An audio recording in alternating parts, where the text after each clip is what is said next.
Welcome to Fall Rise Give, a space where we invite you to dig into the real cause of your suffering, looking at opportunities for growth with a change in your beliefs, thoughts, and actions so you can be your true self and be inspired.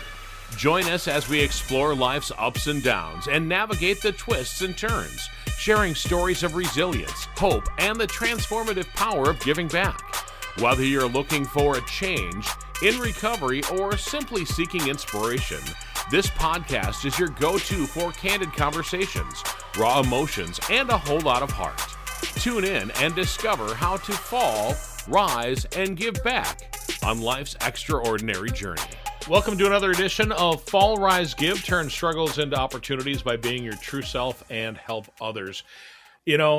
Today, Kumar, I was at Walmart up in La Crosse, Wisconsin, and I was in the pain relief aisle because I've got arthritis because I'm old and falling apart, and I was looking for ibuprofen, right? And as I'm standing there, this kid that works at Walmart drops a lady off and says, "Well, what you're looking for is right here, ma'am," and just leaves her there, right?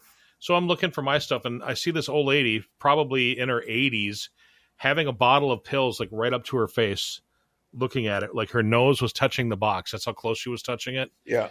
And I'm like, "Ma'am, can I help you? Can I please help you out?" And so we ended up finding the drugs that she was looking for, and I saved her some money because we got her the generic one.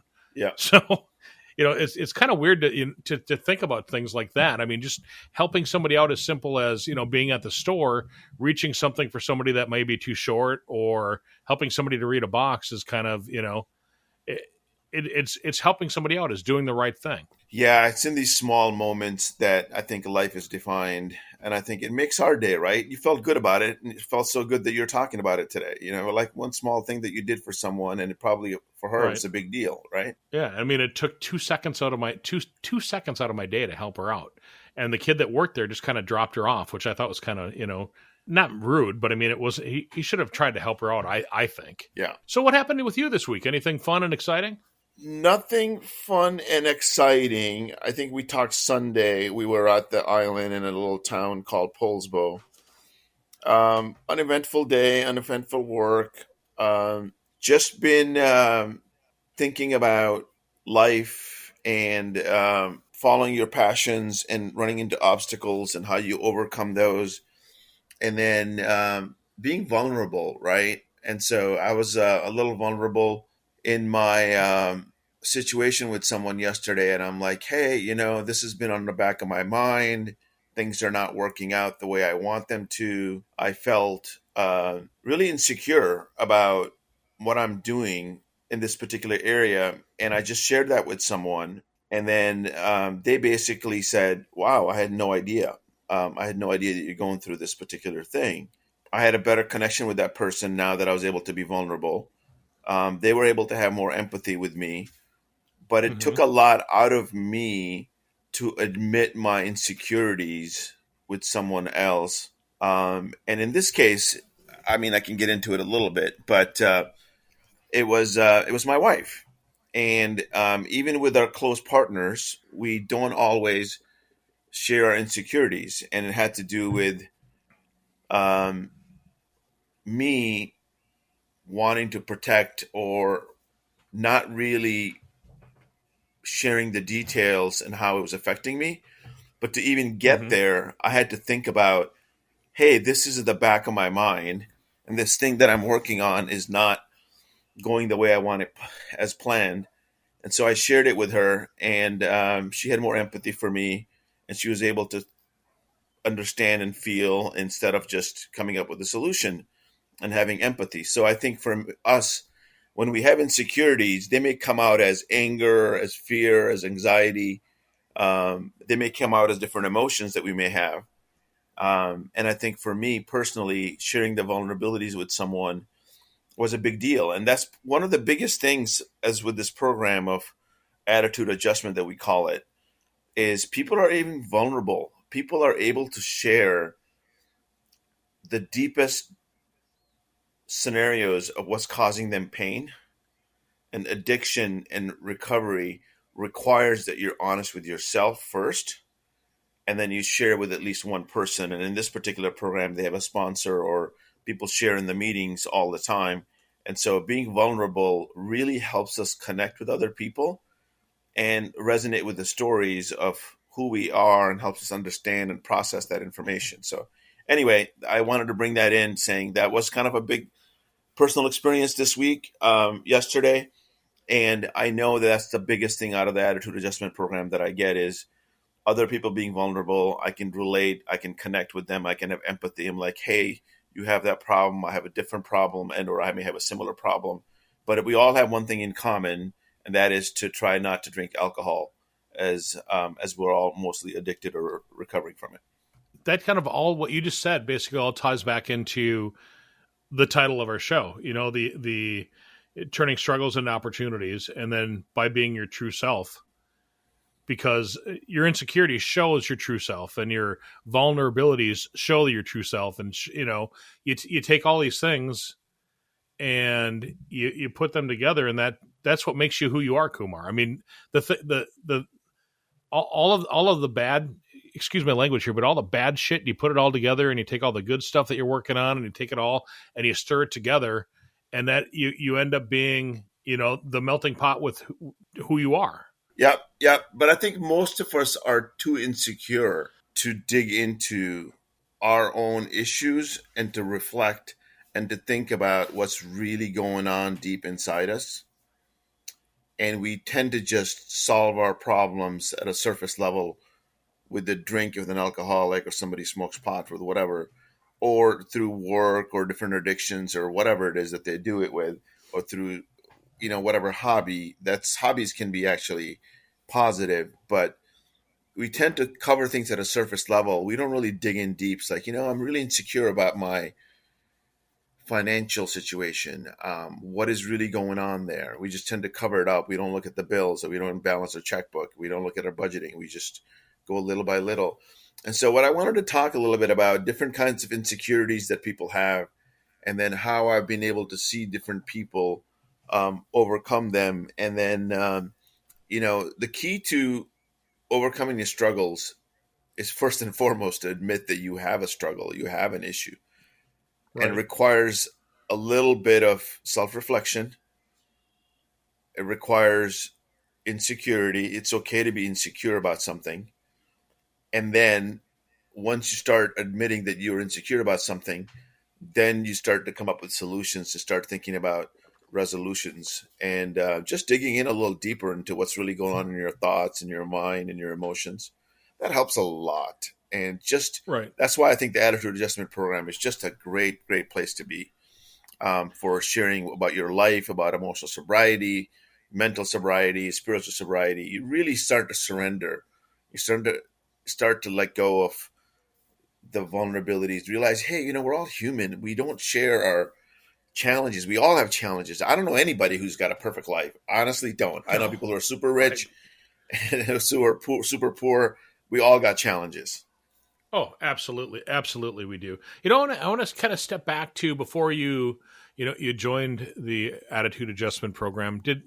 When you were you drinking because you were insecure, or did the drinking help you to open yourself up and become, the Kumar that you thought you wanted to be? So I'm a super social person now. I'm probably more aware and much more skilled and much more fun. I can be more dynamic. I can think about what I'm saying now. When I'm drunk, I'm just being like everybody else, slurping or whatever. You know what I mean? It's just right.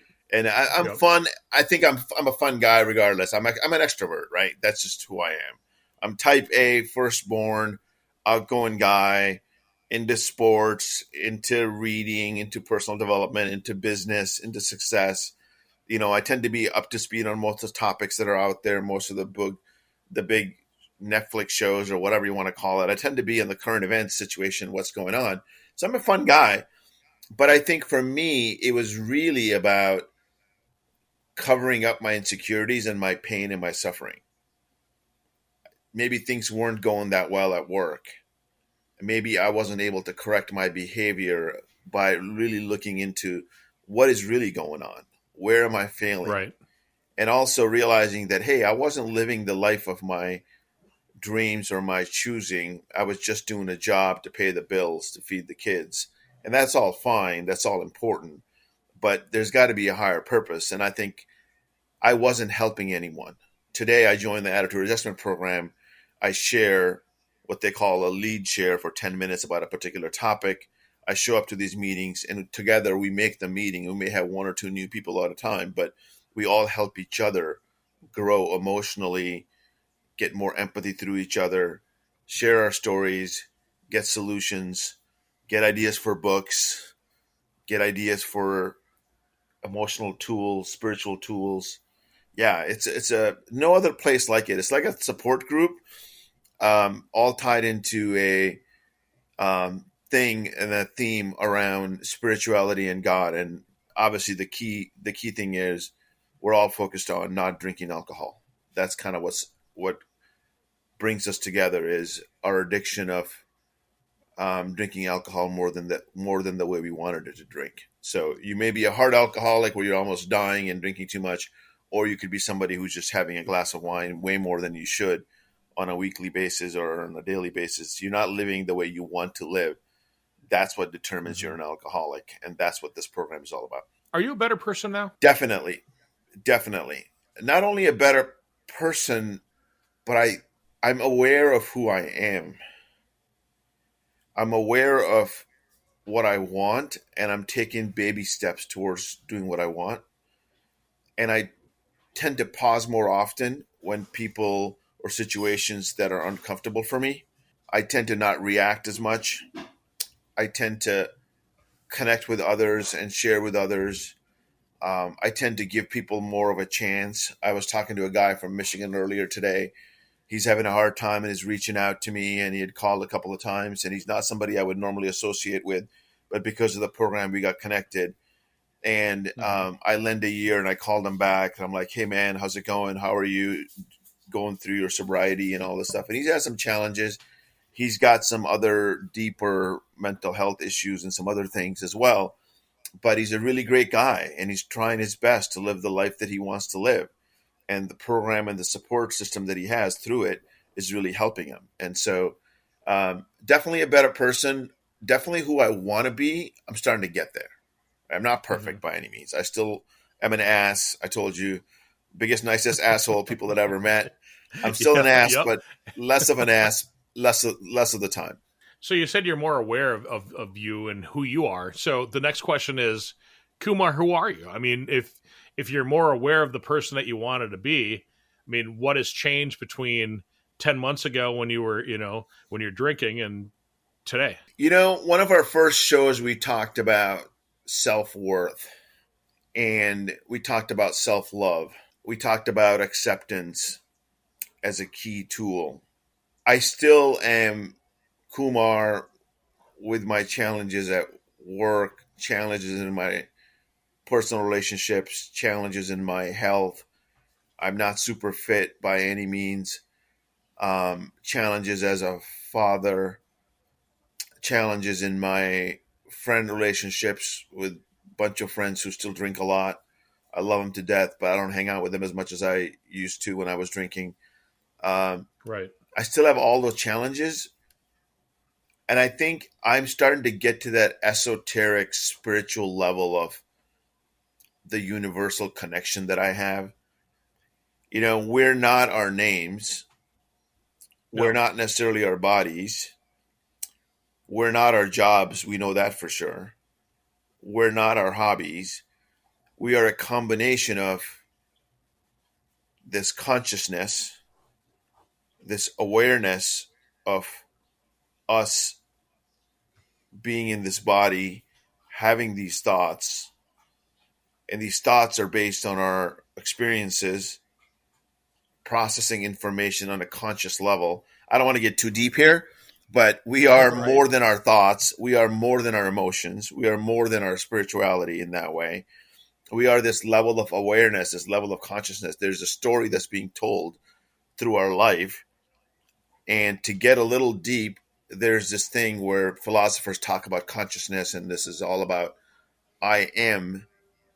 You are a spiritual being having a in-body experience, And as you get aware of your thoughts and concern, associate yourself separately from your thoughts, your actions, and you say, okay, now who is this person inside this?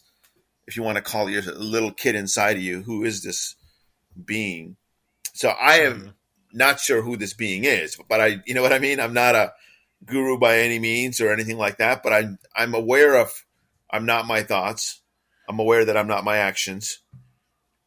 I'm a combination of this consciousness that's living and trying to direct my thoughts and my beliefs to get to what I think I want, which is to connect with other people and share love, share positivity, spread joy in the world, give back wherever I can. But I'm just, at the end of the day, I'm just an IT guy who grew up in India and Minnesota, lives in Seattle, loves Husky football, college football, and trying to live day by day. You know, I'll go out and have a non-alcoholic beer like I did this afternoon, and at a local pub that I still like seeing my friends in. My dog walk, sat outside, enjoyed the view. I'm just a simple IT guy trying to have a little bit of fun in life. Well, let me ask you about that, because I know that we've talked in the past that you've got that you like a specific non-NA beer, which is great. But then you also mentioned earlier that you've got some friends that you know that you don't hang out with as much because they drink more. I think that a lot of people think that once you join the attitude adjustment program that you're going to lose all your friends, that you're not going to be able to hang out, in the same spots that you were, or, have the, I'm sure that a lot of people are insecure about going out and doing something, or worrying about not grabbing that alcoholic beverage, or not being able to go into a place and not have a couple of cocktails, Yeah. So I'll tell you this, and I'll tell you this with 100% confidence. Every single sober person that I know, and I know a bunch of them now, right? I know the tune of 30 or so that I interact with on a regular basis. And a lot of them have been sober for more than 6 months, years, some of them as much as 40 years. Not a single one would say they don't love it. They love being sober. They thought they made up stories about, I can't be social anymore, I can't have fun anymore, all of this stuff because I'm not drinking. It's just a whole different mindset, a whole different hat. You're having more fun. I was telling my friends the other day, I went to a Minnesota Viking and a Seahawk game Monday night, Bob. You're from Minnesota, you probably love the Packers, but I know you live in Wisconsin, probably love the Packers, but the Vikings were still and always will be my team. And Seahawks, and having lived in Seattle for the last 26 years, I've become a Seahawks fan. When they play each other, I try to go to those games. And there's a Monday night game, and a really good friend of mine, my neighbor, asked me to go with him. He usually has season tickets, and for the Minnesota games, he always tries to get me to go with him. And I went, and by the second or third quarter, I was hammered. We had these really good seats. Randy Moss was down on the field. I saw the first part of the game, first part of this ESPN Monday Night Football deal. And by third quarter, I was hammered. And I guess the game was really close. The Vikings were leading, and at the last minute, the Seahawks came and beat them. I missed the whole damn thing. And you don't remember it? I don't remember it. I don't remember what happened. All I know is the Seahawks won. What a lame situation. I was just too hammered and too drunk. Right. And I wasn't like belligerently drunk. I just consciously wasn't there. Fast forwarded this year, not just the Seahawks games, but I'm really into college football. Washington Huskies went to the national championships against Michigan this year, lost and kind of got beaten badly in the first quarter or the second quarter, and a little bit in the third quarter. But anyways, they lost the national championship, but they went undefeated. They were 12-0 or 11-0, whatever that it was. Almost all the games came down to the last minute field goal or a last minute touchdown that the Huskies won. I got to relish and enjoy every single game. It was incredible feeling. I'll never forget that. And my wife and I went down to New Orleans for the Sugar Bowl. And we went down and we watched the game, and it went down to the last 3 seconds. And watching it live, watching it sober, man, we had a blast. I went to New Orleans where they have open carry alcohol thing. Everybody's drinking and partying. I wasn't, but I had a blast. I loved being around everything all these things were going on. There were psychics in the middle of Bourbon Street, and people are doing this and doing that, getting the beignets the next morning, doing my walks early in the morning by the water and the pier. I had a blast. Right. And I wasn't drinking at all. Think of the money you saved, really. You mentioned that you're at a football game, NFL games. What's that, $11 to $15 for a beer? And 15 and you to don't 18, drink, and you're depending not, where you go. Yeah, depending on Seattle's really expensive. Yeah.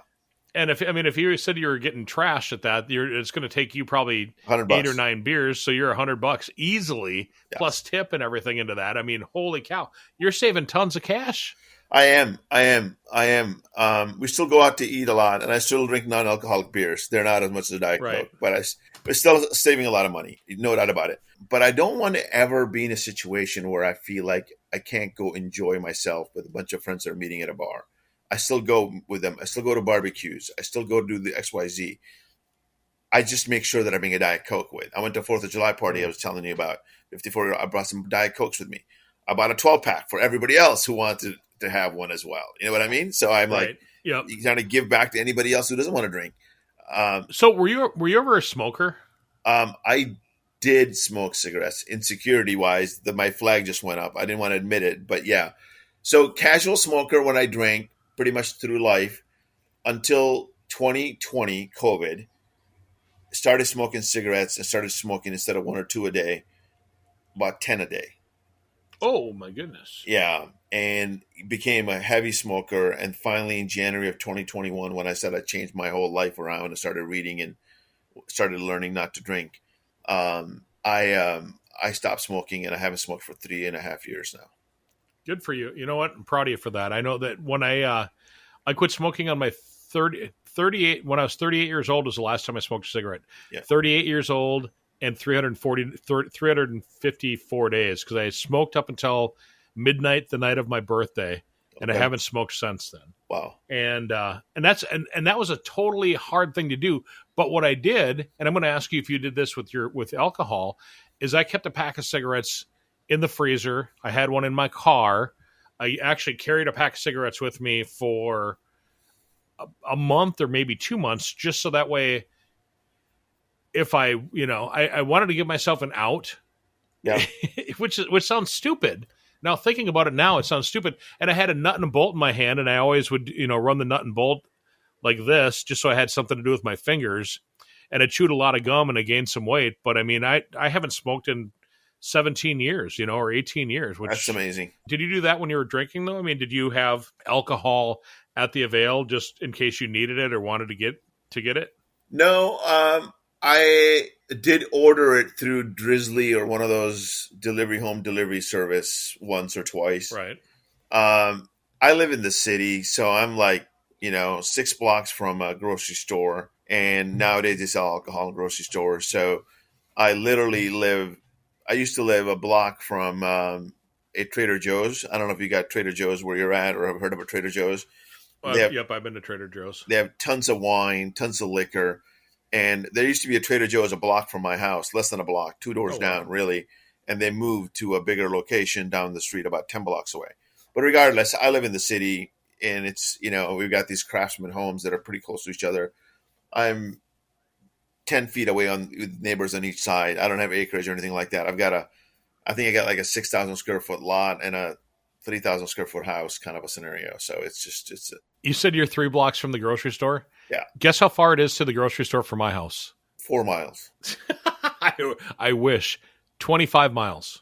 Oh, wow. 25 miles to the grocery store. And that's if I go to Prairie du Chien. If I go up to La Crosse, it's like 40 miles. Jeez. So the town I live in has 3 bars and 0 churches. That's interesting. 191 people, 3 bars, 0 churches, and 25 miles to the grocery store. But the bars all serve food. Okay. So we've got 3 restaurants within a quarter mile of my house, but there's no place to get food other than the restaurants. So I bet you there's a gas station there. Oh, yeah. Yep, there is a gas station. Yeah. So back when I was in college, a professor of mine basically mentioned that he said Wisconsin is known for gas, guzzle, and grub, and the 3 Gs. That actually makes a lot of sense. Yeah. Anyway, so yeah, I miss my cheese curds. There's a place down here, some guys from Wisconsin in a little town about 20 minutes from here. They have really good cheese curds, but I miss my cheese curds. That's my biggest things out of Wisconsin that I miss. So do you like the fried ones, or do you like the squeaky ones? I like the Do you fried know what I ones. mean when I I like the do you like fried do you know what I ones. mean when I say squeaky ones Yeah, though? yeah, yeah. Fried. So the people that don't know that the squeaky ones are cheese curds that come right out from the cheese maker from the creamery or whatever, and when you bite into them, they squeak because they're so fresh. Yeah, yeah. And then they ended up deep frying them because that's the Midwest thing to do, and voila, that's why we're all heavy. Yeah, no, it's really good. It's really good stuff. So, I mean, there's ways to enjoy life through food and through. I mean, if you're not putting those empty calories in from alcohol, you can certainly enjoy with tons of amazing food like cheese curds, right? Or French fries or whatever. So, yeah, there's lots of ways to enjoy your life. And yeah, so I have a good time. I don't miss it at all. And not a Right, single person that I know that's been sober for over 6 months misses it. right. Not a single person. Well, you know what? I'm glad to hear the attitude adjustment program works. So if people have problems right now and they're thinking about, hey, I'm not going to be able to talk to my friends, I'm not going to be able to, be social anymore. That's just not true. I mean, you're social with your group because you guys have meetings. How often do you guys have meetings? So, it depends. There's 2 million people in the U.S. that are part of the attitude adjustment program. So there's meetings everywhere. Every town has one. Small towns may not have as many as often. I go down to see some friends in Oregon, on the Oregon coast. There's one town that maybe has like 6,000 people or less than that even. I think like 2,000 people. They have a meeting once a week. And Okay. so there's meetings in towns once a week. But, in this modern world of Zoom, there's meetings all over the world 24/7 going on all the time, especially English speaking ones. So if it's night, I have a friend who attends Australian meetings all the time. I've got a friend from New Zealand who attends our meetings from Zoom. There's a meeting every morning and every night that I'm a part of through Zoom. I don't really go to Mhm. in-person meetings, but I go to meetings in the morning, sometimes on the weekends. I used to go to them a lot, but I have to work 9 to 5 kind of a thing, so I can't really do a morning meeting. The one that I like, it is at 8:30 Pacific time. And then the one at night is at 7 p.m. I'm actually going to be talking in that one today, and I'm going to be talking about a similar topic, how our insecurities define us. Our insecurities, once we are able to get comfortable with them, the only way to get comfortable with your insecurities, my friend, is to talk to another person about, hey, this is this thing that's bothering me, or that I don't think I'm good enough in this scenario, or something is wrong with me in this piece of my relationship's not working. Find a friend, find an attitude adjustment program if you have a recovery issue. Find somebody to share it, even if it's a therapist. But most of us have friends who we can share stuff with. It's just a matter of reaching out, saying, hey, I've got a question. Maybe you can help me out with something. I'm going through this particular situation. I just need somebody to hear me out. There's a woman that I'm trying to think of. She's the queen of vulnerability, Brené Brown. And so Google Brené Brown, folks. She is the queen, and she talks about happiness and joy and all this stuff. And she really talks about how through our vulnerabilities, we're able to um, get into a place of self-love, self-worth, and really start to get down this path of happiness and enjoyment that we want to have. But connecting with others is a huge part of that. And the best thing you can do with connect with somebody else is to say,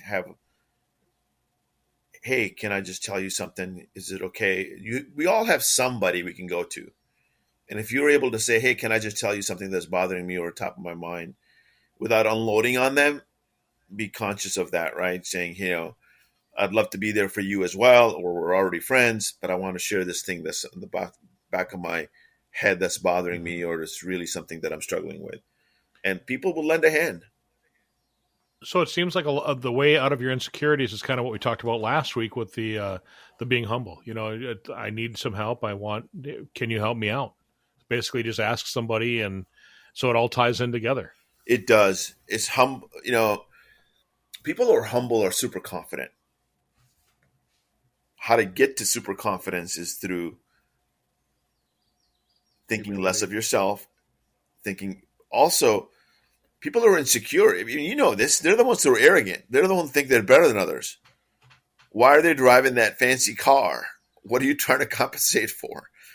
As we're talking about this, about an hour ago, and I was walking my dog back to the house from the local place, and I saw this Lamborghini in the neighborhood. And I was thinking to myself, and it's not that I don't have a fancy car. I have a pretty good sports car SUV myself, but I was thinking a Lamborghini sitting so low, it's a $300,000 to $400,000 car sitting so low, and I'm sitting there going, that's a real sports car. It's not an SUV. An SUV you can go up and take your stuff hiking, biking, whatever, take your stuff lug with you everywhere. This is a sports car made to be on a track. What are you doing with that thing? Are you just driving around the neighborhood in a car that's super low to the ground? And I was just like, showing off is what it is. Showing off. And why are you showing off? Let's think about that for a moment. You don't feel good enough about yourself? I want you to think about this. Think if you had that in the Midwest, potholes, it'd probably eat that thing alive. Yeah, we got potholes here, by the way, as well. But I hear you. Yeah.